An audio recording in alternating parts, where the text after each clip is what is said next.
नमस्कार, मैं रजनीश आपका स्वागत करता हूँ बुलबस्ट कैपिटल के एक और हिंदी एनालिसिस वीडियो में।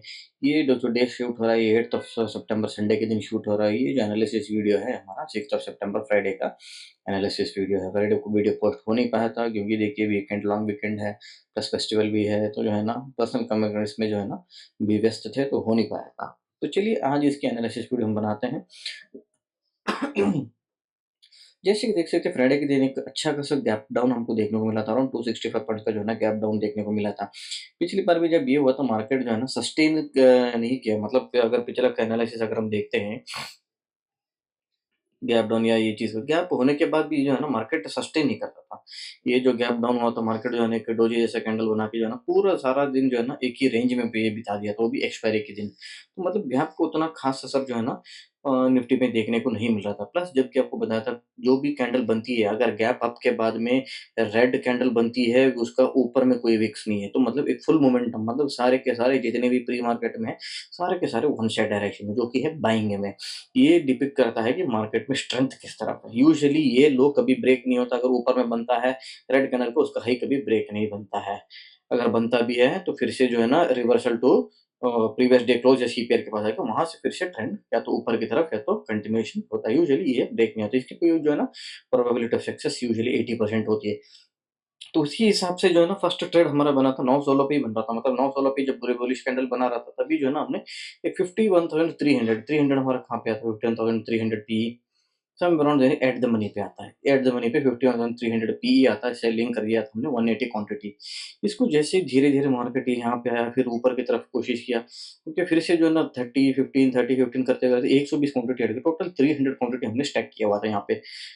तो देखिए जिस हिसाब से मार्केट ऊपर गया फिर जो है ना अ, हमारा तो यूजुअली सेलिंग था क्योंकि मार्केट जो सोच रहे थे कि नीचे जाएगा ना, उसी हिसाब से सेकंड, थर्ड, फोर्थ कैंडल भी ऊपर की तरफ ही जा रहा था। एमटीएम हमारा प्रॉफिट भी बता रहा था। जब ये फिर सेकंड कैंडल इतना बड़ा स्विंग देके जो ये कर दिया था ना, एमटीएम हमारा इतना स्विंग दे दिया, टोटल हमारा एसएल देखिए, एसएल हमारा कितना पॉइंट का है? 130 पॉइंट का एसएल है। 130 पॉइंट के एसएल में आप यकीन मानिए ये सेकंड कैंडल, ये जो कैंडल क्लोजिंग किया है 945 टू 550 वाला कैंडल, ये सिर्फ 300 क्वांटिटी में 31,458 का लॉस हमको दे दिया ये। 31,450 मार्केट में इतना तेजी से स्पाइक हो गया, ये बिग स्पाइक हो गया, प्रीमियम शूट अप हो गया। अब शूट अप किस लेवल पे हो गए, ये देखिए क्योंकि उस दिन का तो वो वीडियो भी नहीं डल पाया, तो जो है ना वेरिफाइड पी एंड एल भी हमारे पास नहीं है। तो ये देखिए एवरेज हमारा ये था सेलिंग एवरेज जो था 253 का सेलिंग एवरेज है, ये जाकर के 360 रुपए में बिका है, मतलब 130 पॉइंट। 130 पॉइंट का आपका एसएल में 130 पॉइंट का प्रीमियम जंप हुआ है। ऑप्शन बाइंग में से कभी नहीं देखे। 150 पॉइंट की मोमेंटम में 100 पॉइंट हमने मैक्सिमम कवर किया है, 110 पॉइंट किया हुआ है, वो भी मैक्स टू मैक्स 110 पॉइंट। मेरे ख्याल से 120 पॉइंट भी हमने कभी कवर नहीं किया है। ये 130 पॉइंट में 130 पॉइंट प्रीमियम जंप हो गया, बताइए। जहाँ पे 60-70 पॉइंट का अगर डेल्टा के हिसाब से अगर मूव करता है तो 70-80 पॉइंट का ऐसा लगता है, उसी हिसाब से फुल क्वांटिटी हमने स्टैक किया हुआ था। हिस्सा जंप हो गया, उसको कट करते-करते जो है ना 31,458 हो गया। मतलब सिचुएशन ऐसा इतना भयंकर आ गया कि या तो इसके बाद मार्केट जो है ना कभी-कभार क्या होता है, एक इतना लंबा 2-3 स्पाइक दे देता है कि मार्केट उसके बाद फिर से रिवर्स कर जाता है। अब सोचने-समझने का मौका तक नहीं, मार्केट फिर उसके बाद फिर मोमेंटम कंटिन्यू करने लग गया। कहीं न कहीं इतना दिन से मार्केट जो है ना एक रेंज बाउंड रहने के बाद में मार्केट देखिए ये हाफ बुलिश कैंडल बनाया, फिर बुलिश ट्राई किया। कहीं न कहीं लग रहा था कि जिस हिसाब से सारे कैंडल देखिए फर्स्ट से सेकंड डे के अलावा छोड़ के डोजी, तीसरा, चौथा, बाकी सारे कैंडल बड़े-बड़े कैंडल, इसका मतलब कहीं न कहीं वॉलेटिलिटी है। अगर इससे पहले के दिन अगर आप एनालाइज़ करेंगे, कोई भी ऐसा दिन बना हुआ है जहाँ पे 150 से 200 पॉइंट का कैंडल, आपको मैं पिछले 8 से 10 दिन की मैं बताता हूँ। एक है, दूसरा हो गया, तीसरा दिन, चौथा दिन, 15 दिन, जो 5वाँ दिन, छठा दिन, 7 दिन, बस पिछले 10 दिन भी ऐसे देखेंगे ना, शायद यहाँ पे कुछ एक 1-2-4 कैंडल ऐसा बन सकता है। बाकी ये दिन छोड़ करके, बाकी पिछले 10 दिन में भी आप देखेंगे, एक भी ऐसा दिन नहीं मिलेगा जहाँ पे कंटिन्यूअस वोलेटिलिटी आपको फर्स्ट 5-7 कैंडल तक मिल रहा है। तो उसमें हिम्मत करके मैंने क्या किया, इसमें नेक्स्ट 51,200 पी मैंने बाइंग कर लिया, 90 क्वांटिटी। अब जस्ट उसके बाद नेक्स्ट क्या हुआ, 51,300 सी को मेरे को सेल करना था। ये क्या करना था, एट द मनी पे सी को सेल, पहले तो हमने पी सेल किया था क्योंकि बुलिश व्यू था, अभी तो बेरिश व्यू है, तो सी बेच रहे थे। तो सी बेच रहे थे, जब सेलेक्ट किया था यहाँ पे क्या हुआ था, 18 सितंबर वाला एक्सपायरी वाला सेलेक्ट हो गया था वॉच लिस्ट में से। तो पहले तो बेच लिए 18 सितंबर वाला, बाद में पता चलने के बाद इसको कैंसिल करके फिर से 11 सितंबर वाला एक्सपायरी हुई, फिर से बेच के 15 से 180 क्वांटिटी हमने बेचा हुआ। मार्केट देखिए उसके बाद तेजी मूवमेंट में 150 पॉइंट में 110 पॉइंट मिला हमको यहाँ पे, शायद 110 या वहाँ 9,000 रुपये होता है 100 पॉइंट के लिए। तो ऊपर अगर 10 पॉइंट मतलब वही, अगर हाँ 110 पॉइंट 150 पॉइंट के मोमेंटम में हमको मिला था यहाँ पे 10,501 रुपीज़ मिला है हमको 90 क्वांटिटी।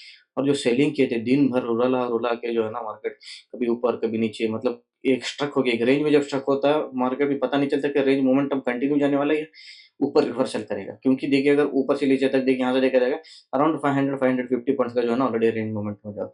ट्रेंड रिवर्सल का ट्रेड यहाँ पे एप्लीकेबल क्यों नहीं होता है? क्योंकि ऑलरेडी कंसोलिडेशन है, काफ़ी दिन का कंसोलिडेशन है। कितना दिन? 8 से 10 दिन, 12 दिन का कंसोलिडेशन है। उसके बाद ट्रेंड रिवर्सल का भी सोच नहीं सकते हैं।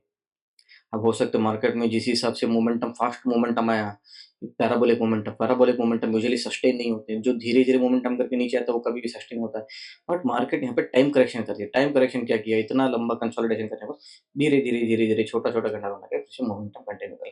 बट हम बीच में ही एग्ज़िट कर लिए, क्योंकि ऑलरेडी देखिए हमको तो इसमें डायरेक्ट पैसा कमाना नहीं था। पैसा कमाने का सोचते तो इसको जैसे 110 नहीं 200 पॉइंट का वेट कर रहे थे, 90% लॉस रिकवर हो जाता। तो यहाँ पे प्रॉफिट करने का मोटिव नहीं था, लॉस रिकवर करना था। ये सेलिंग भी इसलिए कि मार्केट अगर बाई दी पे बाइंग करने के बाद स्टक हो गया, ना ऊपर गया ना नीचे से रेंज बाउंड हो गया, तब तो कम से कम जो है ना इसकी हेड्ज के अगेंस्ट में इसको ये किया हुआ था, सेलिंग किया हुआ था। 180 क्वांटिटी में ये भी फिर भी ठीक-ठाक प्रॉफिट दिए थे 12,500 का। दोनों मिला के जो है ना समवेयर अराउंड हमारा लॉस घट के जो है ना 9,305 का हमारा लॉस हो गया। जिसमें कि ब्रोकरेज ही हमारा 855 रुपीज़ का हमारा ब्रोकरेज ही लगा हुआ है। मतलब बोलने की ये सिचुएशन है, कभी ऐसा भी दिन आते हैं ऑप्शन सेलिंग में, देखिए इतना दिन से 10-12 दिन से जो ऑप्शन सेलिंग करके धीरे-धीरे हमने पैसा इकट्ठा किया था, पूरा इस वीक का जो है ना 35,000 रुपीज़ हमने कमाया था, इस सितंबर मंथ का वीक में। एक ही सिंगल ट्रांज़ैक्शन में 31,458 आपका पूरा चला गया था। मतलब ऑप्शन सेलिंग जितना पैसा देता है, एक साथ उतना इकट्ठा लेके जाता भी है। बट आपको मेंटली स्टेबल रखना होता है कि इतना लॉस देखने के बाद क्या अप्रोच करना चाहिए, उस दिन के लिए क्या एक्सेप्टेंस है। अगर दिल को तसल्ली नहीं होता ये चीज़, अगर फाइट करने जाएँगे, इसके डबल ट्रिपल आप देके जाएँगे। नेक्स्ट वाले इस इतना फास्ट कभी भी आपका रेंज, आपका पर डे का भी 40,000 का आपका पोर्टफोलियो स्टॉप लॉस है पर डे का। आपको 1 इसमें ट्रेड में लग जाए या 2 ट्रेड में लग जाए, 3 ट्रेड में लग जाए। मगर ये 40,000 होते ही आपको बंद कर देना होता है। इसके आगे चलना नहीं होता। अगर इस ये क्यों नहीं करना है इसको, तो अगर जो रिस्क मैनेजमेंट है, इसका वीडियो जो है ना आप हमारा मंथली एनालिसिस वीडियो में एक बार जाके आप देख सकते हैं। तो यहाँ पे पहले तो इसलिए बाइंग और सेलिंग इसलिए, अगर थोड़ी भी अगर मार्केट यहाँ से रिवर्स होकर लेके 1-2 कैंडल, एक भी कैंडल अगर बना दे, पूरी की पूरी स्ट्रैटेजी कैंसल करके जो है ना शट डाउन कर देते। क्यों? ये 31,000 था, ये जो इस लॉस के बाद में ये जो दोनों बनाए 180 और ये मार्केट फिर से 200 पॉइंट का एक रिवर्स कैंडल बना दिया, 60,000 रुपए लॉस होने में ब ब ज़्यादा टाइम नहीं लगेगा इस चीज़ को। विक्स भी 7 से 8% बढ़ा हुआ था, 7 टू 8%। एक मोमेंट में तो जहाँ पे मेरे को पता है 8.9%, 9% तक भी बढ़ा हुआ था शायद मेरे ख्याल से। जो इतना बड़ा विक्स मूव हो जाता है, और विक्स मूव हाई होने के बाद में आप ऑप्शन बाइंग करते हैं, सडनली विक्स ड्रॉप हो जाता है, आपका प्रीमियम सारे के सारे ड्रॉप हो जाते हैं। और उतने हाई विक्स वाले एनवायरनमेंट, विक्स घटने के बाद में आपकी प्रीमियम नहीं घटती है सेलिंग वाले में, ये चीज़ होती है। चलिए चलते हैं इस एक और इस अगर आप ये वाला देखेंगे, इसका जो पी&एल वगैरह तो है नहीं, इसको क्लियर कर लेते हैं एक बारी। ये देखिए फर्स्ट जो ट्रेड हमने लिया था 51,300 पी, ये ज़ेरोधा का जो है ना, ये बैकएंड का कंसोल है ये। 31,458 का लगा हुआ था फर्स्ट ट्रेड हमारा, जो भी ये हुआ था। उसके बाद जो 51,300 सी जो हमने गलत एक्सपायरी का बाई किया था 18th एक्सपायरी वाला, वो इसको रिवर्स हो गया। ये तो एक ट्रांज़ैक्शन, ये 500 पी ये कैसा हो गया था कि एक्चुअली ऐड करना था मेरे को इस वाले ट्रेड में 300 पी में, गलती से वॉच लिस्ट में ये बाई हो गया था ये। तो उसको इमीडिएट वो भी कैंसल कर दिए थे। तो नेक्स्ट जो हमारा 300 सी जो ऑप्शन ये किए थे, सेलिंग किए थे, उसको 12,500 रुपये मिला। ये जो बाइंग हमने किया था 51,200, उसका 10,500 मिला। ब्रोकरेज हमारा 855 का ब्रोकरेज है, क्योंकि साथ में और भी हमने सेलिंग किया था, स्ट्रैटेजी एग्जिट भी किया था, पोजीशन ऐड भी किया हुआ था। उसका ब्रोकरेज अगर निकाल देते तो सिर्फ हमारा इंट्राडे पे 855 का ब्रोकरेज बनता है। तो चलिए चलते हैं एक और एनालिसिस वीडियो में। Till then take care and good bye.